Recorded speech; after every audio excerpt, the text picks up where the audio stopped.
senhoras acadêmicas, senhores acadêmicos, minhas senhoras, meus senhores, nós estamos aqui hoje para um encontro com o grande escritor, nosso confrade Moacir Scliar, meu amigo de longa data, tão longa que é bom não citar, e que me lembra aqui nesse grupo de somos poucos, pero somos muy buenos, aquela oração do Henrique IV, Henrique V Shakespeare, né, antes da Batalha de San Crispin, né? Nós somos os Happy Few que vamos ouvir aqui. Bom, nós só não, porque nós vamos ter a transmissão internet, então estamos sendo vistos urbi et orbi por quem acessar o portal da Academia. Pois não, Moacir? Few, certamente. Happy remains to be seen, mas eu espero que... Very happy, very happy. Nós teremos a oportunidade de encontrar e ouvir um dos maiores escritores da atualidade brasileira, um fabulista fabuloso, um narrador que, como poucos, sabe escrever português, um imbatível ganhador de concursos, qualquer concurso que Moacir entre, desde concurso de ginásio, redação, primeiros contos, sempre tirou o primeiro lugar. E, ademais, uma pessoa de um trato maravilhoso que nos deixa a todos encantados e nos deixa a todos felizes por ter como companheiro uma figura tão doce, tão amável, tão de caráter puríssimo como Moacir Scliar, esse grande escritor que vai nos falar agora com a coordenação de outra grande escritora, que é a Ana Maria Machado. Ana Maria Machado participa dessa mesa na condição de moderadora, mas sugiro ela que não modere nada, que deixe as coisas fluírem com bastante calor e intensidade, e certamente ela o fará da melhor maneira possível. Então, com vocês, para apresentar Moacir, Ana Maria Machado. Boa tarde a todos os que nos prestigiam aqui agora, concorrendo com a Bienal, que é o grande acontecimento do dia na área de livro, que explica o número reduzido aqui, que certamente não tem nada a ver com a popularidade, nem com o amor, nem com a fidelidade que os leitores devotam a Moacir, um dos ficcionistas mais queridos desse país. Moacir Scliar é autor de 74 livros em vários gêneros: ficção, ensaio, crônica, literatura juvenil. Tem obras publicadas nos Estados Unidos, França, Alemanha, Espanha, Portugal, Inglaterra, Itália, Tchecoslováquia, Suécia, Noruega, Polônia, Bulgária, Japão, Argentina, Colômbia, Venezuela, Uruguai, Canadá, Israel e outros países, com grande repercussão crítica. Detentor de vários prêmios literários, foi professor visitante na Brown University e na Universidade do Texas, Austin, nos Estados Unidos. É colunista dos jornais Zero Hora, em Porto Alegre, Folha de São Paulo e Correio Brasiliense. Colabora com vários órgãos de imprensa no país e no exterior. Tem textos adaptados para cinema, teatro, televisão e rádio, inclusive no exterior. É médico, primordialmente, especialista em saúde pública e doutor em ciências pela Escola Nacional de Saúde Pública. Diretor do Departamento de Saúde Coletiva da Faculdade Federal de Ciências Médicas de Porto Alegre. Duas influências são importantes na obra de Scliar. Uma é a sua condição de filho de imigrantes, que aparece em obras como A Guerra no Bonfim, O Centauro no Jardim, A Estranha Nação, de Rafael Mendes. A outra influência é a sua formação de médico de saúde pública, que lhe deu a oportunidade de ter uma vivência próxima da doença, do sofrimento e da morte, bem como um conhecimento bem abrangente da realidade brasileira, o que é perceptível em livros como A Majestade no Xingu e A Paixão Transformada, História da Medicina e Literatura. Em 2005, publicou Na Noite do Ventre, O Diamante. E em 2007, O Texto ou a Vida e Enigmas da Culpa. E em 2008, Manual da Paixão Solitária. Dá para falar muito mais ainda do Moacir. Aqui, por exemplo, não tem A Mulher que Escreveu a Bíblia, com que ele ganhou um prêmio Jabuti, que é o quê? 2000, né? E não tem, nos dados aqui, que são mais objetivos, os dados não incluem algo que nós, no convívio, sabemos que é absolutamente fundamental em toda a obra do Moacir, tão fundamental quanto ser filho de imigrantes ou ser médico, que é a sua gauchice. E faz parte da maneira de Moacir ver o mundo. E vocês vão provavelmente notar isso ao longo do nosso encontro.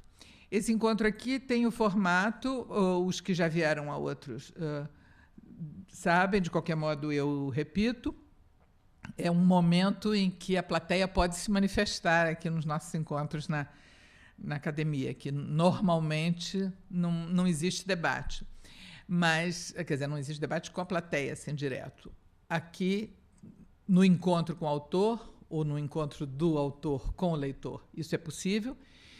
A gente só pede que venha por escrito para que possamos administrar aqui a ordem mais lógica de fazer essas perguntas e evitar redundância, se for o caso, etc. Mas, enquanto não chegam as perguntas, eu preparei algumas um pouco à guisa de aquecimento, lembrando as minhas origens jornalísticas, e também pelo meu lado leitor. Eu acho que tem uma pergunta de leitor que é inevitável, é a que todo leitor gosta de fazer ao autor quando encontra, que tem a ver com as suas origens como escritor e, enfim, o seu processo de criação, etc. Então, eu começaria muito objetivamente perguntando como um sanitarista se descobriu escritor.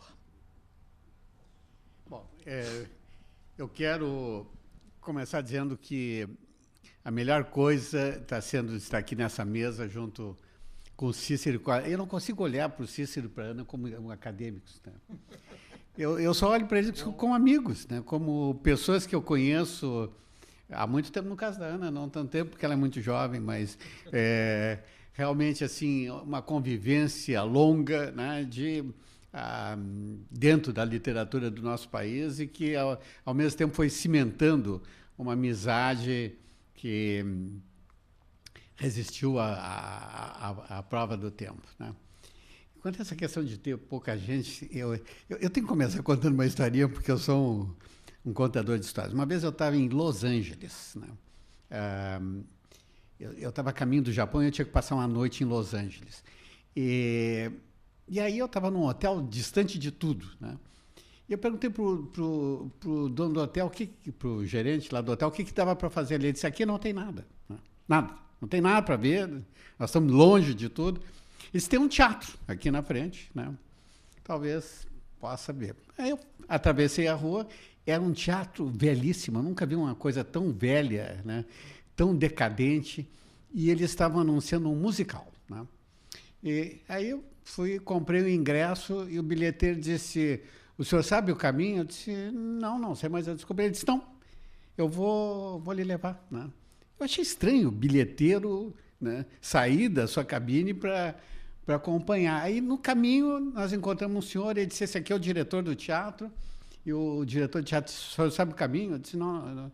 Ele disse: então eu vou lhe acompanhar, né? Então, os dois me acompanharam. Mais adiante, um outro se acompanhou, né?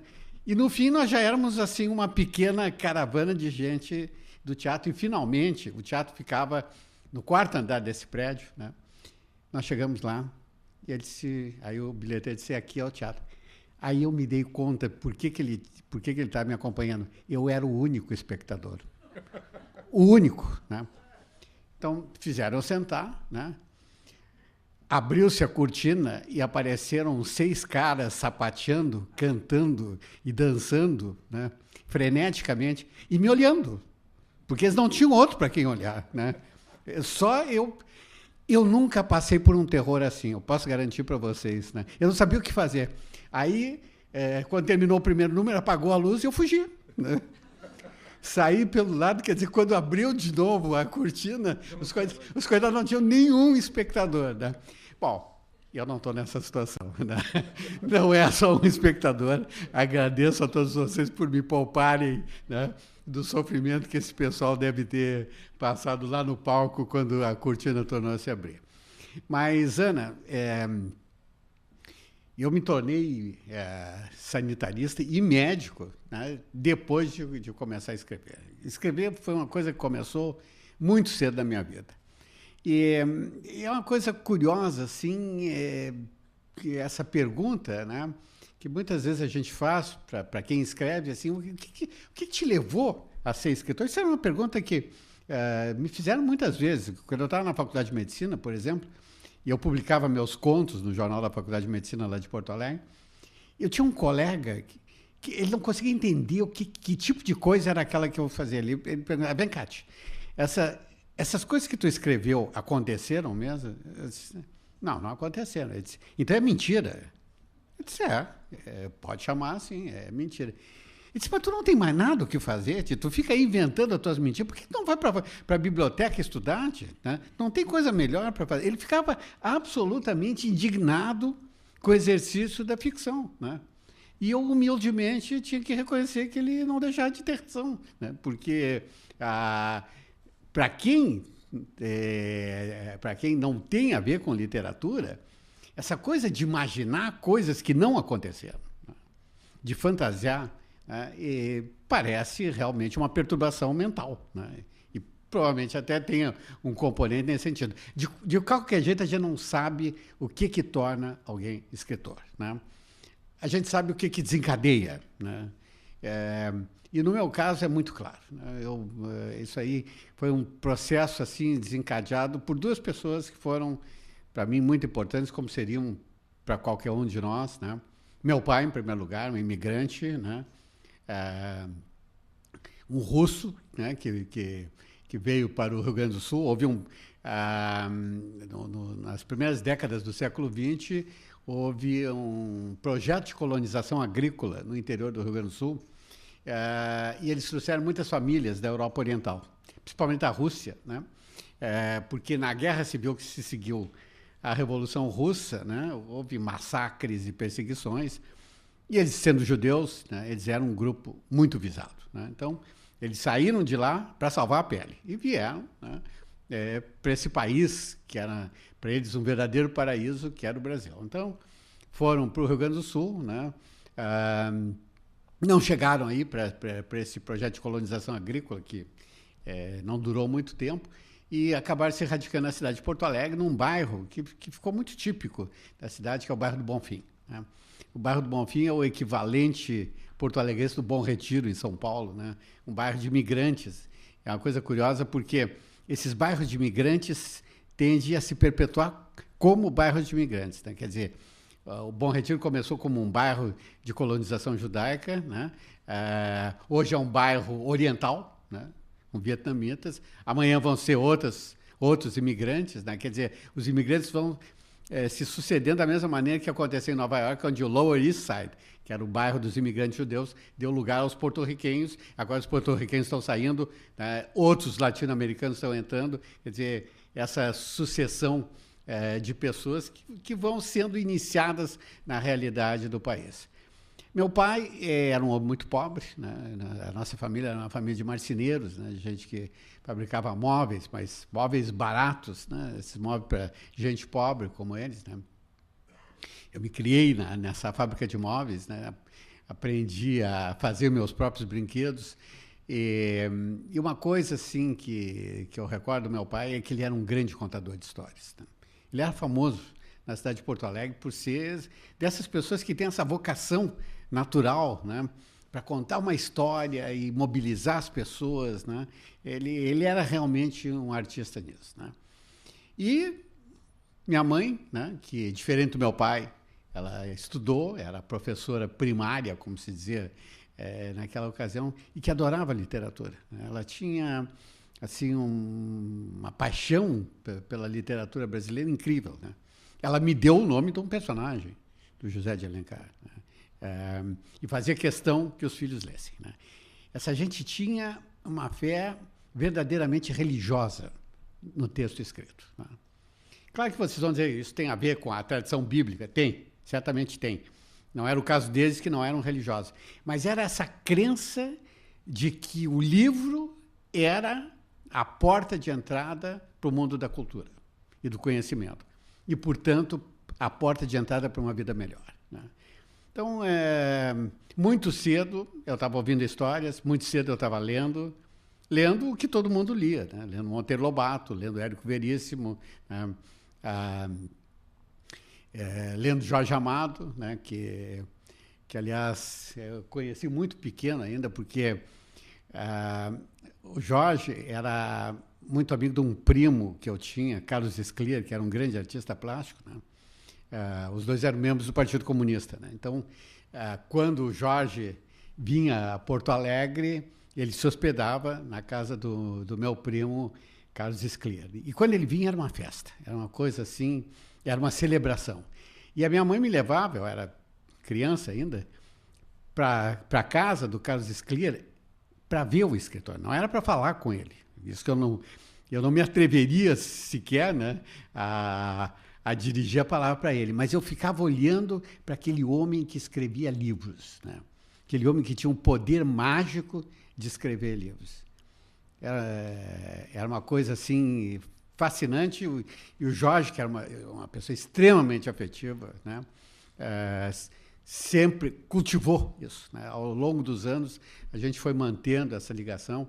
A Zélia, né, esposa deles, se lembrava disso. Num dos livros, ela escreveu no livro de memórias, que eles iam a Porto Alegre, ficavam hospedados na casa do Carlos Scliar, e, diz ela, muita gente ia nos visitar, incluindo um garotinho bonitinho, loirinho, que depois seria o escritor Moacir Scliar.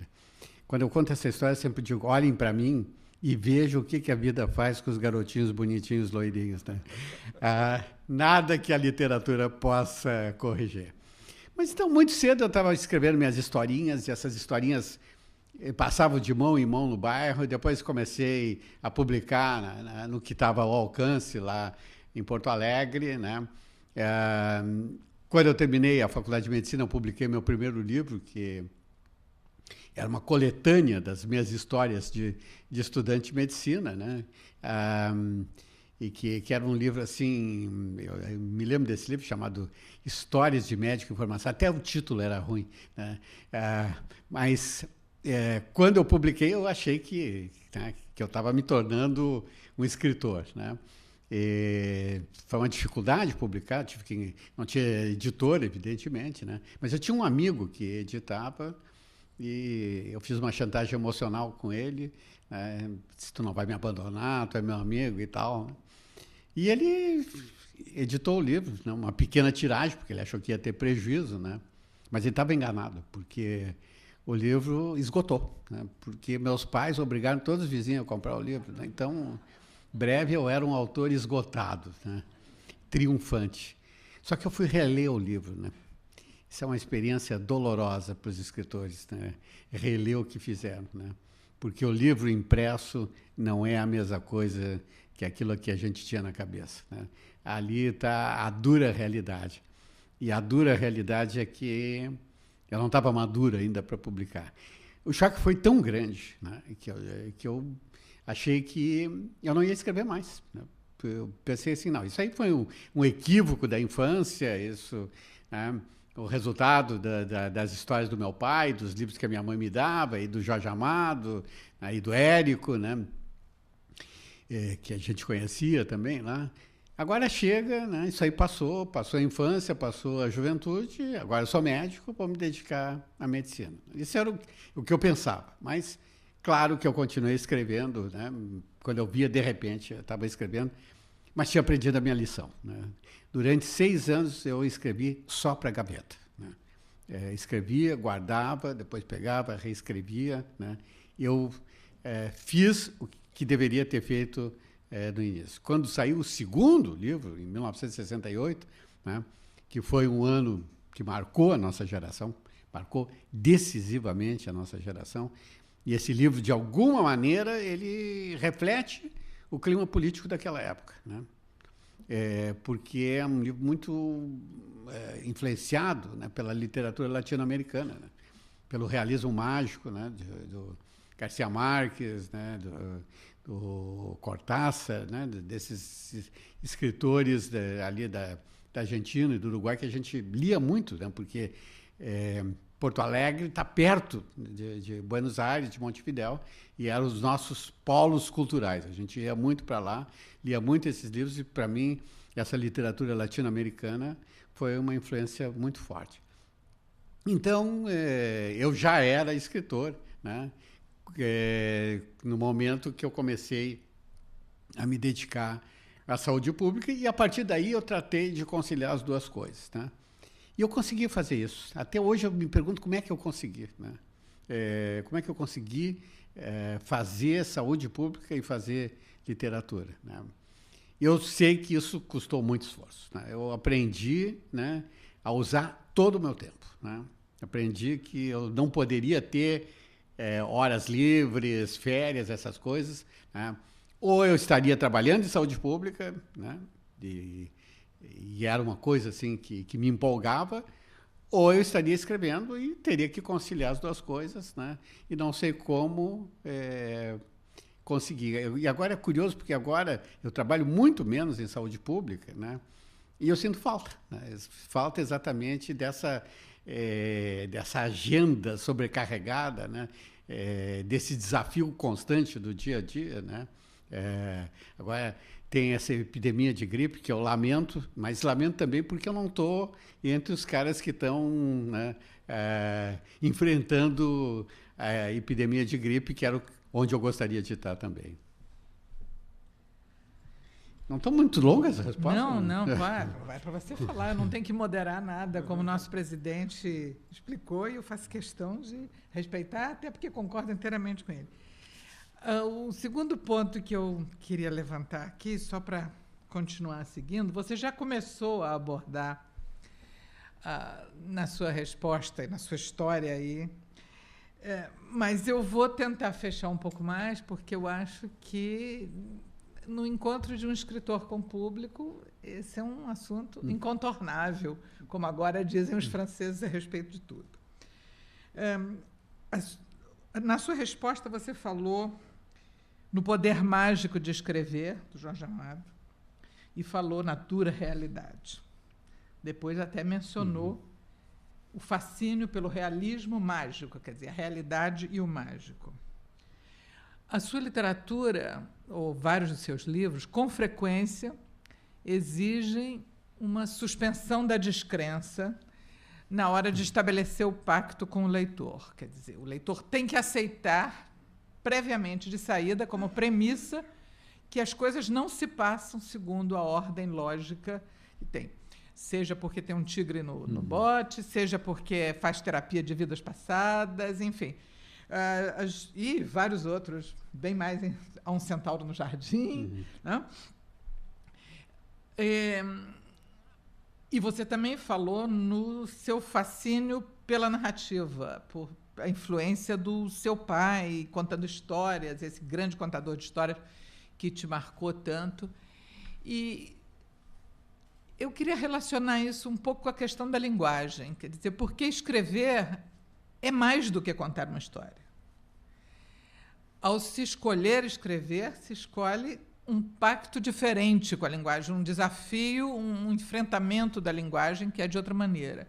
Nós temos aqui, na academia, entre nós, uma escritora, que é a Nélida, que também é filha de imigrantes, e que esse choque de chegar a uma linguagem nova por parte da família dela, quer dizer, quando chegar, em vez de dar num grande contador de histórias, como era o seu pai, além de um ambiente de contar história em casa, isso trouxe a ela um desafio de um enfrentamento com uma linguagem quase no sentido de ter que fundar uma linguagem nova. Então, como é a questão da linguagem para o Moacir ficcionista? Bom, eu acho que tu tocaste num ponto realmente assim fundamental. Essa questão da linguagem, na América, tanto na América do Sul como na América do Norte, nós temos um grande número de escritores que são filhos de imigrantes, né? Se a gente pega, por exemplo, nos Estados Unidos, Saul Bellow, né? Philip Roth, Cynthia Ozick, né? São todos primeira geração, né? E é uma coisa curiosa, porque poucos escritores trabalham tão bem a linguagem quanto eles, né? E a gente pode especular que isso resulta da necessidade de uma afirmação pessoal, né? Eu também posso usar o idioma de vocês. E posso usar tão bem quanto vocês, né? Portanto, me aceitem, né?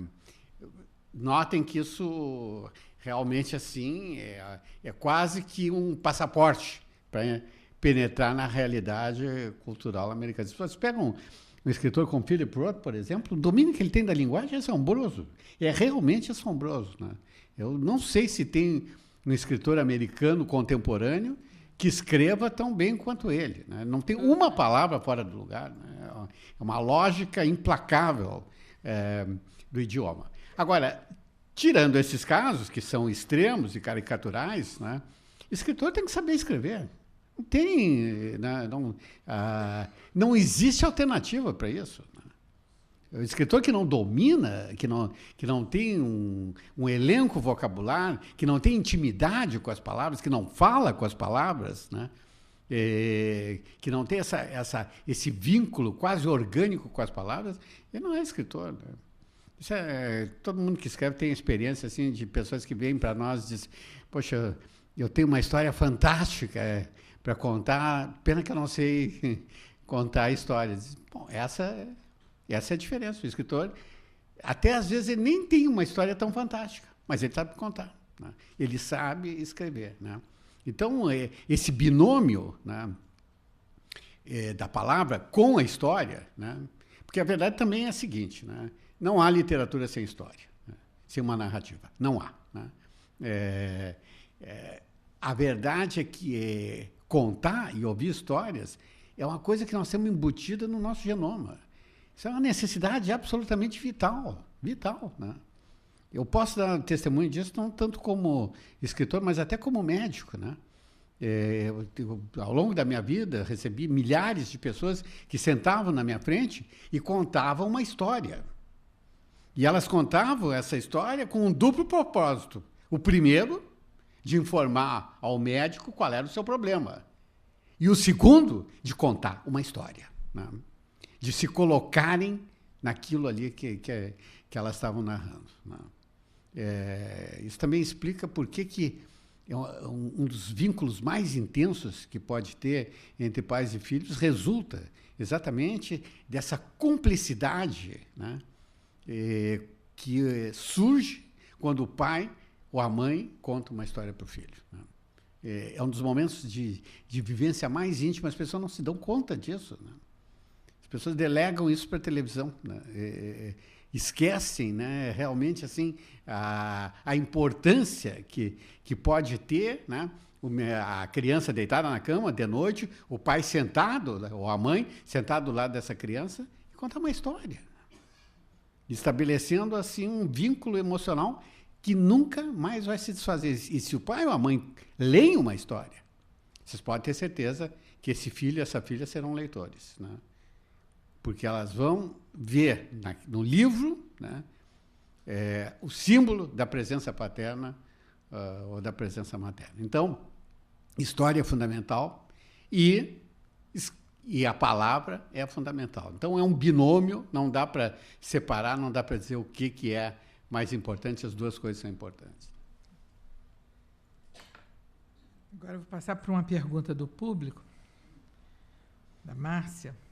E antes vou só registrar um comentário ao seu juízo sobre o Philip Roth, dizendo que provavelmente não há escritor contemporâneo escrevendo tão bem nos Estados Unidos. Eu diria que não há escritor contemporâneo escrevendo tão bem no mundo quanto o Philip Roth hoje em dia. Mas, enfim, no livro Enigmas da Culpa, por favor, me fala do Velho Testamento, da culpa freudiana, e o fato de a culpa ser um entrave ao progresso espiritual do indivíduo. Obrigada, Márcia. Bom, a verdade é a seguinte, judaísmo e culpa são sinônimos. Não dá para escapar. A gente já nasce com essa carga, né, que é ancestral, né, de que a gente é culpado. A gente não sabe bem de quê, né, mas somos culpados. Já começamos a ser punidos no 8º, no caso do sexo masculino, no 8º dia depois do nascimento, quando nós somos submetidos à circuncisão, né. Tenho uma dúvida sobre os traumas disso, mas muita gente acha que é uma coisa traumática, mas agora, como está se dizendo que a circuncisão protege da AIDS, bom, pelo menos há um consolo nisso. Protege mesmo? Protege. Isso aí, agora está falando sanitarista, né? Inclusive a Organização Mundial de Saúde está começando a recomendar a circuncisão. Mas vocês vejam que é uma coisa assim, né? O Antigo Testamento mostra a relação entre um grupo humano chamado povo eleito. Esse eleito é muito duvidoso, né? Povo escolhido, né? Dentro do judaísmo tem uma piada antiga que diz assim, bem que ele podia ter escolhido outros, né? Porque realmente, né, é uma divindade enigmática, né? É uma divindade que atua constantemente, né, na trajetória do ser humano, né, e cujos desígnios muitas vezes não são claros, ainda que, claro, obviamente, seja uma religião de justiça, de solidariedade, tudo bem, né? Mas como religião, ela realmente tem umas peculiaridades que você pode ver. Eu acho que o exemplo mais característico do Antigo Testamento é a história do profeta Jonas, né? Então, o Jonas lá, ele não é profeta, ele é um lavrador, né? Ele não fez curso de profeta, ele não foi iniciado como profeta, ele está lá lavrando a terra dele, vem Deus e diz para ele que ele tem que ir para Nínive e anunciar que a cidade vai ser destruída por causa dos seus pecados. O Jonas não quer ir, né? Com toda a razão. Em primeiro lugar, ele não quer deixar o que ele está fazendo, que afinal é o sustento da família dele, né? Em segundo lugar, ir numa cidade, dizer que a cidade vai ser destruída, né? Ele está pedindo para se incomodar, né? Então, o Jonas, né? Mas, por outro lado, ele sabe que com Deus não dá para discutir, então ele foge. Ele toma um barco, né? Aí ele é o único passageiro, sobrevive uma tempestade, né? E aí o capitão manda jogar os dados para ver quem está atraindo a ira divina, né? E é claro que os dados indicam o Jonas, né? Então, o Jonas se dá conta que Deus não vai largar o pé dele e diz, tá bom, então me atira no mar, né? Eles atiram ele no mar, né? Aí ele é engolido, né, por um peixe enorme, né? E o peixe leva ele através do oceano e deposita ele na costa e ele está diante da cidade de Nínive.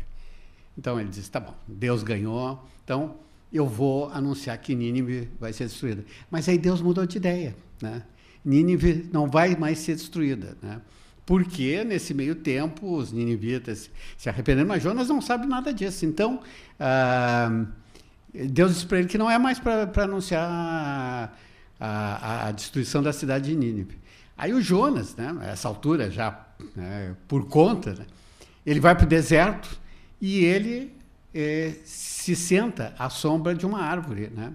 O que é uma coisa lógica, né? No deserto ele ficar na sombra. Aí Deus manda um verme que come a árvore, né? E o Jonas fica no sol. E a história termina aí, né? Jonas exposto ao sol, né, com risco de contrair um câncer de pele, né? E essa é a história que a Bíblia conta a respeito do profeta Jonas. Quer dizer, vai entender isso aí. É claro que tem uma explicação.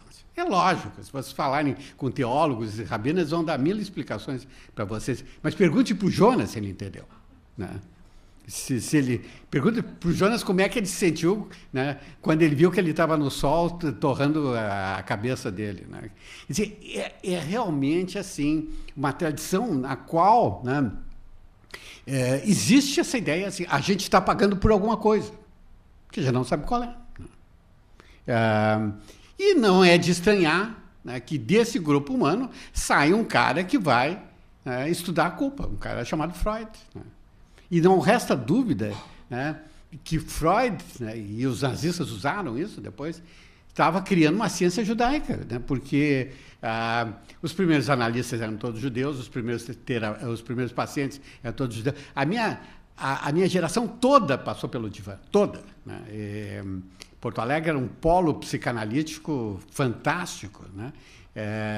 A gente, às vezes, tinha que esperar 2, 3 anos para conseguir vaga no analista, mas era o que a gente tinha que fazer. Né? Na verdade, a nossa culpa tinha primeiro nos levado à Revolução, né? à contestação. E depois, quando veio a desilusão com o stalinismo e etc., né, nos levou ao divã. Né? E depois a maturidade acabou nos acalmando. Mas realmente eu acho que culpa, né, é uma coisa judaica, e não foi por outra razão. Né? Que quando a editora Objetivo perguntou qual era o tema que eu queria escolher dentro dos grandes temas filosóficos, né, eu disse, bom, culpa é um que eu tenho experiência, né? Tenho curso de graduação, pós-graduação e aperfeiçoamento no exterior. E esse, então, foi um livro que você escreveu sob encomenda? Você é um dos colegas que eu conheço que mais tranquilamente escreve de encomenda, que não se incomoda nem um pouco de interromper uma coisa no meio, sair, fazer uma palestra em outro lugar, voltar. Você não se dispersa, você não se interrompe. Você volta. O Carpor, assim, de um dia para o outro, na redação, ele guardava a frase no meio, tirava, abria a gaveta, tirava. No dia seguinte, ele continuava fazendo. E eu tenho a sensação de que o Moacir faz isso, porque ele está escrevendo um livro, aí ele sai, vai fazer uma viagem, volta. Isso não tira a concentração, não sei. Como é que é o seu método de trabalho, as suas manias? Como é que você consegue não desconcentrar, saindo e voltando? Bom, método não tem. Eu sou inteiramente anárquico, sempre fui. Quer dizer, é uma anarquia dentro de uma certa lógica, né? Que se baseia no seguinte princípio. Se eu podia escrever, se eu tinha 15 minutos, eu escrevia 15 minutos. Se eu tinha 20, eu escrevia 20. Se eu tinha 5, eu escrevia 5. Né? E isso foi toda a vida assim, né? E eu aprendi a fazer textos dependendo do tempo que eu disponho. Por exemplo, se eu tenho 15 minutos, eu escrevo uma crônica, porque meus cálculos mentais já mostraram que em 15 minutos eu consigo escrever uma crônica. Tem, o pessoal lá do jornal, lá da Zero Hora, da Folha de São Paulo, fica meio desconfiado. Diz, não, mas tu não tinha na gaveta? Não tenho na gaveta. Eu sento e escrevo. Né?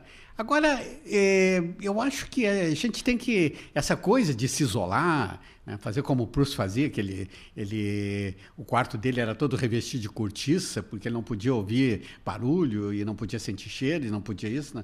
Não dá. Né? Dá para os que podem. Né? Para os que não podem, tem que escrever onde é possível. E isso que tu falasse, Ana, de continuar uma frase, isso é uma receita. Né? O Garcia Marques dizia isso, interrompe uma frase no meio. Exatamente porque isso, né, no dia seguinte, né, representa o começo de uma tarefa, concluir aquela frase. Né? Entende? Quer dizer, aquilo que parece um problema é uma solução. Né? E isso vale realmente assim. Agora, eu escrevo em qualquer lugar, a qualquer hora. Né? Agora, quando eu sair daqui, eu vou lá para o Galeão, né? Eu vou esperar o avião, e eu já sei o lugar onde tem uma tomada, né? Eu vou botar meu computador na tomada e eu vou ficar escrevendo até a hora de embarcar, a menos, né, que apareça alguém e diz, você é o Moacir Scliar, eu também gosto muito de escrever, eu gostaria de te mostrar aqui um conto que eu tenho. Bom, isso também pode acontecer, né? Mas... se não acontecer isso, eu vou estar escrevendo, e vou estar escrevendo no avião, né? E se o avião chegar a Porto Alegre, né, eu teria um texto escrito quando chegar em Porto Alegre. Não, isso é uma maravilha fascinante, né? É uma maravilha. Eu fico de queixo caído, porque eu não estou falando em escritor que tem que se isolar e botar cortiça no quarto, não sei o que, não, mas se recolher, visitar os seus reinos internos, ou os seus exílios internos, o que sejam. Quer dizer, esse dom que o Moacir tem, eu acho admirável. Todas as vezes eu fico assim, mas como ele consegue? Porque não é escrever a crítica, o fato de escrever a frase e parar no meio de uma coisa que você está desenvolvendo, isso que o Garcia Marques recomenda, seguindo um conselho do Hemingway, que ele até cita bastante, que é um truque que ele aprendeu, um truque do ofício, bateram na porta, levantei-me para ver quem era, e aí você para, aí sim, você no dia seguinte continua, porque você está no meio da cena, não é disso que eu estou falando. Mas é de um processo de sair em viagem, você abandona os seus personagens aqui, as suas situações, leva dias, volta, e aí vai continuar. Enfim, são diferenças, e eu acho isso fantástico, como você consegue. O Cícero estava querendo fazer uma pergunta também, então vou passar para ele. Um comentário exatamente sobre esse assunto, porque às quintas-feiras, né, o Moacir chega pouco antes da sessão, porque pega um voo mais cedo lá, e de vez em quando, lá na sala do primeiro andar aqui desse edifício, tem uma sala enorme, onde a gente às vezes tem que fazer uma reunião. Então entramos e está lá o Moacir escrevendo, trabalhando. Né? Falei, bom, não vamos perturbar o Moacir, porque ele está trabalhando. Não se incomoda. Podem fazer reunião ali, que eu continuo aqui. Então é uma reunião que um tem uma opinião, o outro tem outra, e ele está escrevendo. De repente diz assim, olha, isso aí que vocês estão falando é pura bobagem, hein? E continua. Quer dizer, ele está envolvido, mas não está tão envolvido ali, mas está trabalhando na sua crônica, aproveitando aquele tempo que ele tem. Eu tinha duas perguntinhas, inteiramente sem a profundidade aqui dos comentários, mas ontem ou anteontem, por acaso, eu vi de novo um filme chamado Fiddler in the Roof, com o Topol, baseado nas histórias do Sholem Aleichem, né? E a história ele era o leiteiro da cidade, né? Onde basicamente é a defesa da tradição judaica. Ele tem uma canção muito bonita, Tradition, e as filhas, ao contrário, não querem seguir a tradição, né? Cada uma quer seguir o seu caminho, e ele fica naquele problema interno. Puxa, mas eu fui criado nisso, lendo esses textos, lendo esse livro, como é que vou mudar a minha vida agora? A tradição. Como é que a tradição judaica atuou na sua literatura e na sua vida também? Bom, deixa eu começar dizendo o seguinte, né? Tem uma tradição religiosa. Eu não sou religioso, né? Não pratico a religião judaica, nenhuma outra religião. Respeito as pessoas que são religiosas, acho que crença é uma coisa importante e todo médico, no fundo, prefere que os seus pacientes sejam crentes do que não sejam. Né? Se vocês têm dois grupos de pessoas que têm infarto miocárdio, um é religioso, outro não é melhor estar no grupo religioso. É melhor estar no grupo religioso. As chances de sobreviver são melhores. Né? Por quê? Né? Bom, os religiosos talvez dizem, não, é que Deus protege esses aí. Não, provavelmente não. É a sensação que a pessoa tem que ela está amparada por uma força maior. Isso ajuda muito. Agora, ou a gente acredita ou não acredita. Né? Quem não acredita não vai se tornar crente. Né? A experiência mostra isso, né, exaustivamente. E no caso, né, da tradição judaica, né, aí tem uma tradição cultural que é realmente importante, e foi bom que tu citasse esse filme e esse autor, porque é uma tradição assim que tem alguns elementos muito característicos. Né? Primeiro, essa valorização do texto. Né? Segundo, essa paixão pela narrativa. E a terceira, que é uma coisa que eu acho importante, é a questão do humor judaico. Né? Esse humor judaico é uma coisa absolutamente fantástica. Né? É um humor que me acompanha desde a infância. Né? Não é uma coisa inventada, é uma coisa natural. Né? É um tipo de humor que nasce exatamente assim dessa situação de carência, né, de perseguição, de desespero, às vezes, né? É um humor que representa uma defesa contra esse desamparo, né? Um humor que não é escrachado, não é um humor para gargalhada, é um humor, né, filosófico, melancólico mesmo, né? Um humor nem para um sorriso inteiro, é um humor para meio sorriso, né? Mas até, às vezes, para uma situação melancólica. Nessa história, tem a história em que, no fim do casamento, aquela festa, vêm os soldados do czar e fazem aquela bagunça, aquele pogrom, não é? E ele, naquela situação, olha para o céu, mas não podia escolher outro, o povo escolhido, né? Não, depois é o seguinte, né? É um humor que tem uns personagens, né, muito típicos, né? E um deles, que realmente é um personagem que eu conheci por experiência própria, né? Que é a mãe judia. Você não pode imaginar o que é uma mãe judia. Não, Mas não tem alguma aqui? Não. Não foi a sua, né? A sua não foi. A minha era. Era isso que era mais curioso, porque a minha mãe era uma mulher culta, né? Lida, mas quando chegava a hora de ser mãe, né? Toda essa coisa intelectual dela desabava, né? E ela, né, pegava o prato de sopa e saía correndo atrás dos filhos, porque lá no bairro que eu morava, isso era uma cena cotidiana. Todo dia, ao meio-dia, estavam as mães correndo atrás dos filhos na rua, né?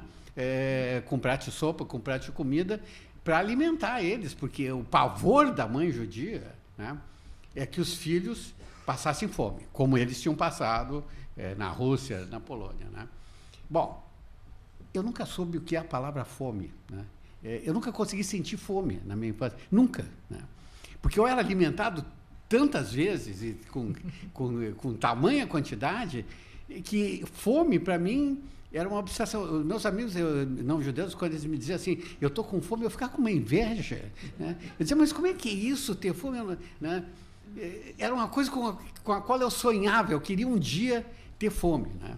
Mas não podia, porque, né, a minha mãe, né, desde criança, ela dizia para o meu pai ligar as máquinas lá da oficina, e eu ficava olhando para as máquinas, né, de boca aberta, e ela ia despejando aquela sopa. Vocês não fazem ideia o que é uma sopa preparada por uma mãe judia. Não tem composto nutricional mais completo. Tudo está ali, tudo, né?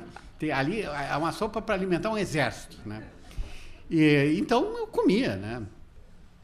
Mas eu comia, né? Eu tenho um irmão, ele agora é um advogado conhecido lá em Porto Alegre, ele não comia. Mas não comia mesmo, né? Até para nós, assim, para mim, né, como irmão, era um mistério saber como é que ele sobrevivia, porque ele sentava na mesa, ele não abria a boca, nada passava pelos dentes dele, nada, né? É aquela história, não passarão, e não passava nada, né? E todo mundo intrigado lá em casa, saber como é que, de onde é que ele se sustentava, né? E aí, minha mãe resolveu investigar. Então, ela seguiu ele, né? Então, ela descobriu que ele saía de casa, né, depois do almoço, aí ele atravessava a rua, ele tinha o quê, uns 5, 6 anos, e estavam construindo um prédio lá, né? Então, ele chegava para os operários e pedia comida, né? E os caras disseram, pô, essa gente não dá de comer para os filhos e tal. E aí ele comia da marmita lá dos operários, essa era a forma dele de se manter nutrido. Bom, quando a minha mãe descobriu isso, ela foi falar com os operários, né? E ela fez, muito antes do Lula, o primeiro pacto com a classe operária nesse país, né? Ela fazia comida, fornecia para eles, né? Eles botavam na marmita, né, e davam para o meu irmão. Quer dizer, ele comia da marmita obreira, mas a comida da sua mãe judia. E aí ficou todo mundo feliz, né? O proletariado, ela, né, e ele. Mas isso aí, né, vocês vão dizer assim, pô, mas isso aí são coisas excepcionais. Não era, né? Nós tínhamos um vizinho, né, ele era médico, portanto um cara culto. Ele e a mulher tinham uma filha, então eles moravam numa casa de 2 pisos, eles instalaram um escorregador que ia do primeiro piso para o térreo. E o pai botava a filha no escorregador lá em cima, e ela descia, quando ela chegava lá embaixo de boca aberta, a mãe, né, dava uma colherada de sopa, e elas repetiam tudo isso, né? Bom, aí vocês podem entender também, né, essa figura superprotetora, né? Vocês podem entender tudo que se criou ao redor. Por exemplo, o psicanalista. Né? O psicanalista é um cara inevitavelmente ligado, né, a essa situação de uma mãe superprotetora, né? E tem uma historinha, tem muitas historinhas de psicanalistas e mães judias, né? Mas a que eu mais gosto é de um paciente, né, que um dia de manhã ele entra correndo, de manhã cedo, no consultório do psicanalista, se joga no divã. Ele disse: doutor, eu tive um sonho horrível essa noite, horrível, doutor. Eu sonhei que a minha falecida mãe saiu do túmulo, ela estava ali junto à minha cama, me olhando, e ela tinha sua cara. Ela tinha o quê? Tinha a sua cara. Tinha a sua cara. Disse: doutor, o senhor era minha mãe judia. Aí eu saltei da cama, tomei uma Coca-Cola, né, e vim aqui correndo para lhe contar esse sonho. Aí o psicanalista olha para ele e diz: Coca-Cola? Isso é café da manhã? Quer dizer, é inevitável, né? Esse humor é um humor... Agora, vocês perguntam assim, tem futuro esse humor? Isso é uma dúvida, né? Por exemplo, assim, as novas gerações, né? Por exemplo, meu filho, meus sobrinhos, né? Eles já não partilham esse tipo de humor, né? As moças já não são mais mães judias, né? Porque não tem mais essa coisa da carência, né? Também não tem essa preocupação de alimentar os filhos, de proteger contra a tuberculose, que era a coisa que eles mais temiam, né? Então, isso está terminando, né? E se vocês vão a Israel, aí mesmo que não tem, né? Quer dizer, não tem região do mundo mais mal-humorada do que o Oriente Médio. Não tem, né? Se há lugar em que os caras precisavam sorrir um pouco mais, né, uns para os outros, né, é essa região do mundo, mas lá o humor judeu simplesmente não existe mais. Né? Moacir, eu tenho outra coisa, uma pergunta de um conto seu. Se eu me lembro bem, pode ser que eu esteja inteiramente enganado, mas você tem um conto em que o Capitão Marvel, aquele personagem de história em quadrinhos, passa a sua velhice em Porto Alegre, num hotel solitário, triste. Ele tem alguns poderes, mas não aqueles poderes todos que ele tinha. E acaba conhecendo uma senhora dadivosa que ele leva para o quarto, mas na hora é impossível, porque ele é o Capitão Marvel, é uma espécie de homem de aço, né? E é incapaz de fazer o chamado ato sexual ali com aquela simples mortal. A história em quadrinho, de alguma maneira, te influenciou? Você lia muito história em quadrinho? Como é que era isso? Você gibi, Globo Juvenil, essas coisas? A nossa geração realmente foi influenciada porque, é verdade, quando a gente pensa sobre as histórias em quadrinho, é claro que naquela época, por exemplo, os nossos professores não recomendavam, os pais muito menos. Né? Condenavam, né? Mas se a gente pega, por exemplo... figuras assim como o Espírito, né? É uma obra de arte. Will Eisner, né? Do Will Eisner, que era um grande artista, né? A gente se dá conta que história em quadrinho era um gênero que se sustentava e que se mantinha por si próprio. É claro que eu lia histórias em quadrinho, né? E também, é claro que eu via aqueles filmes de faroeste, né? E ouvia rádio, né? Então, essas coisas todas inevitavelmente influenciavam. E a verdade é que é uma influência benéfica, né? Porque quanto mais influências a pessoa tiver, melhor vai ser, né? Mais diversificado vai ser a sua formação, né? Maior vai ser o seu repertório em termos de imaginação e, consequentemente, a sua literatura se beneficiará disso. Muito bem. Mais alguma pergunta do público antes de encerrarmos aqui? Só posso fazer só mais uma pergunta? Claro, sim. Desculpe. Bom, temos um... Moacir, eu queria... Você falou aí das pessoas que vêm e contam uma história e pensam que uma história é um conto e, na verdade, não é?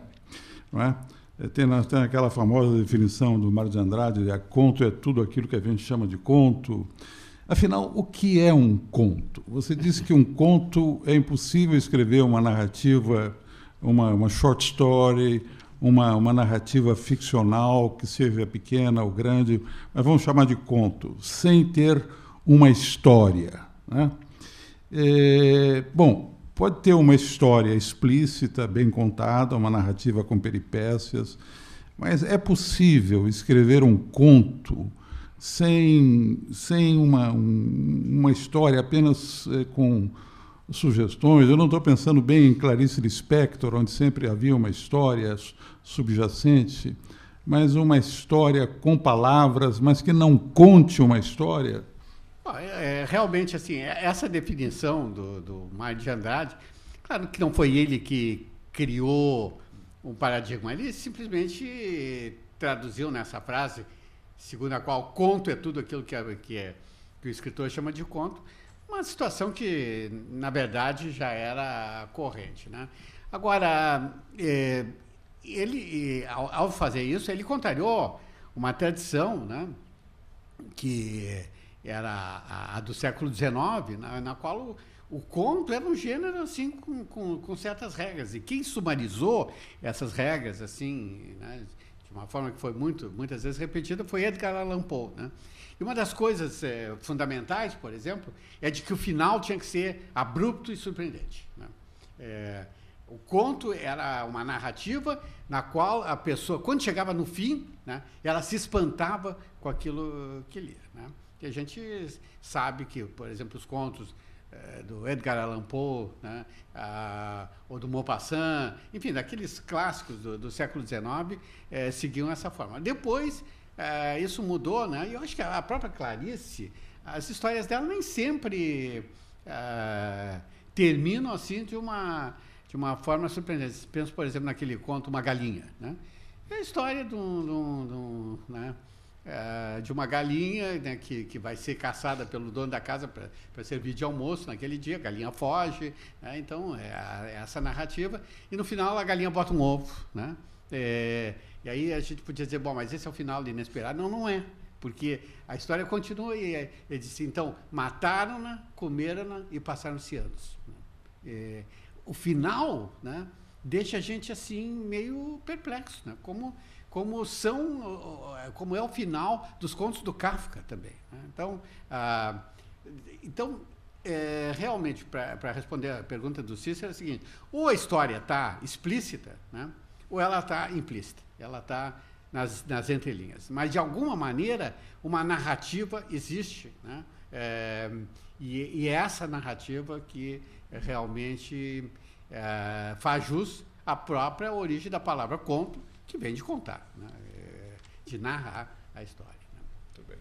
Agora vieram aqui mais duas perguntas do público.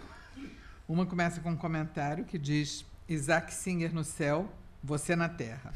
Está escrevendo algum livro? Eu estou sempre escrevendo, né?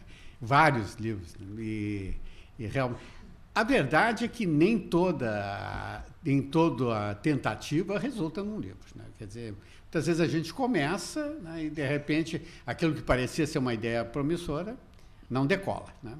E no computador, eu tenho muitas histórias que eu comecei, que lá pelas tantas eu começo a deletar. Eu acho que se há uma tecla que é amiga da literatura, é a tecla de deletar, né? Se não está bom, deleta, né? Isso vale para a literatura e vale para a vida em geral, né? Muitas vezes a gente tem que deletar, né, situações, né, namoros, etc., né, que não funcionam, deleta e começa de novo, né? Sempre tem a chance de melhorar. Então, realmente, assim, eu estou trabalhando nesse momento em várias ideias, né? Uma delas é uma novela carioca, né? Porque eu vindo ao Rio de Janeiro, né? Você sabe que está o Nejar que pode confirmar isso. O Rio de Janeiro é um sonho gaúcho, né? Não sei se você sabe disso, né? Desde criança a gente sonhava com o Rio de Janeiro. Eu me lembro assim, um senhor que a gente conhecia, né? Que morava lá perto, ele tinha um apartamento aqui em Copacabana. Bom, se ele tivesse nos dito que ele tinha um apartamento no céu, a gente não teria invejado ele mais, né? E tinha um apartamento em Copacabana. Você não pode imaginar, a gente apontava ele na rua, ele tem um apartamento em Copacabana. Era uma coisa assim fantástica, né? Então, para nós gaúchos, né, o Rio de Janeiro é um cenário privilegiado, né? Mas não seja porque é a terra do Machado de Assis, né? Então, eu estou trabalhando numa ideia que gira em torno do Rio de Janeiro. Mas, bom, muito obrigado pela comparação com o Bashev Singer, que é realmente um escritor absolutamente... Eu conheci, eu tive um diálogo com o Bashev Singer, que né, entre parênteses, uma vez eu fui aos Estados Unidos a convite da Embaixada Americana para visitar vários escritores, né? Saul Bellow, Cynthia Ozick, né? Philip Roth, e na lista estava o Bashev Singer, né? Mas ele morava na Flórida, né? Eu estava em Washington, e então o encarregado sugeriu, quem sabe a gente liga para ele, né? E aí eu liguei para ele e atendeu, né, uma pessoa que eu achei que era a mulher dele, né? E que imediatamente começou a se queixar, disse, essa quantidade de visitas, isso não dá, toda hora tem visitas. Aí eu disse, tá bom, senhora Singer, faz favor, chama o seu marido. Ele disse, sou eu o meu marido. Era ele mesmo, só que ele tinha uma voz meio de senhora, né? Bom, eu tive que desligar, né? E daí por diante, realmente, cada vez que eu pensava no Singer, eu ficava vermelho de vergonha, né? Tem mais uma pergunta aqui, também, de uma leitora que lhe dá os parabéns pela extraordinária obra literária e depois pergunta, ou antes pergunta. Há sentido em se procurar o sentido da vida? Ou o destino é pré-determinado por forças que não podemos controlar? Bom, acho que a pergunta seria melhor dirigida para Deus, né? Mas, por enquanto, ele ainda não é membro da academia. Tem tentado, mas até hoje não conseguiu se eleger. Bom, olha,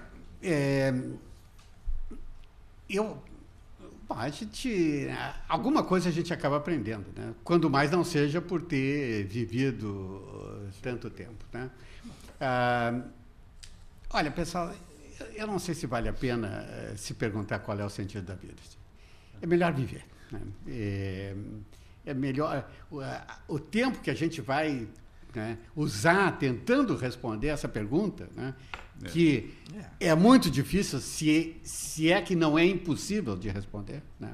Ao menos, né, para aquelas pessoas que não têm, naturalmente, uma crença religiosa, um ideal político. Houve uma época que eu pensava que o sentido da vida era o socialismo, né? Bom, então eu tinha uma resposta exata, né, precisa, matemática, né, apoiada nas opiniões de ideólogos e nas análises de ideólogos, até que isso desabou, né? Então, acho que a melhor coisa é viver a nossa vida, né, da melhor maneira possível, né, tirar o prazer das coisas que pode dar prazer, né? Viver para os outros é uma coisa muito importante para a nossa família, para os nossos amigos, né?